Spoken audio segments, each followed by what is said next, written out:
Hello FNaF community and everyone else watching. Now that you've seen a small glimpse of who we are through streams in that introduction video, I'd find it fitting to do a theory video next. In terms of what that is, today we will be talking about Mangle. More specifically, Yes's identity. Real quickly before we get into that, we at Marionette Pizzeria would really appreciate it if you'd hit the subscribe button. First off, to uncover this, we have to know if Yes is even possessed in the first place, which isn't too hard to find out actually. Due to the DCI, I think it's safe to assume the toys are possessed, and due to Mangle's 2 red cheeks, it's also safe to assume Mangle is a part of the toy gang. In other words, Mangle is possessed by one of the kids from the DCI. However, I don't believe it's just one of the kids from the DCI that's controlling Mangle. Just like the Golden Freddy theory, I believe Mangle is controlled by 2 people, and I believe that the second person is the bite of 87 victim. And here's my evidence. When looking at Mangle, we can see that there is 2 endoskeletons. Also, there are 3 eyes on Mangle. Even the black eye can be active sometimes. And from what I've gathered so far, I cannot find a single animatronic with more than 2 eyes that are not possessed by more than 1 person. Not even Music Man has more than 2 eyes. And he is basically a spider. Ennard and the Blob, who we'll talk about more soon, is a great example. So yeah, sure, Mangle has 3 eyes and 2 window heads. But is that really all the evidence there is to Yes being possessed by 2 people? No.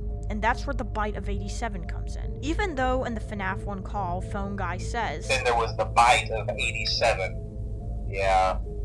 It's amazing that the human body can live without the frontal lobe, you know? We know that agony can give life to objects. Therefore, what I'm saying is that along with the DCI kid possessing either the naked endo head or the other head in Toy Foxy's head, that's a lot of heads, I also believe the agony from the bite of 87 powered one of the other heads too. I got even more evidence. Let's talk about that second endoskeleton itself. Remember when I talked about the blob? Well, thanks to game theory, we know the endoskeleton that was trying to get out of the blob was a part of Mangle due to its design. And it's detached from Yes, trying to get out on its own. A separate consciousness. Until next time, see you at the music box, and have a good night shift.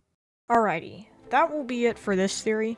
It was kind of refreshing and a little exciting, because I believe this is the first theory that I've been able to finish and upload.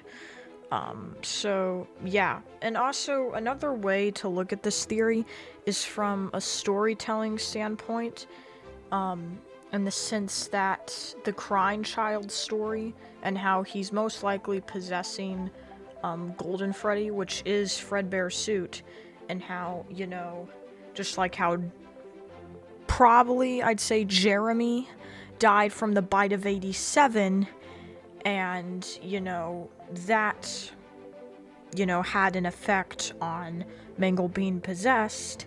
The crying child was the victim of the bite of 83, and that had an effect on, Fredbear, you know, which is also Golden Freddy being possessed. So, you know, it's symmetry.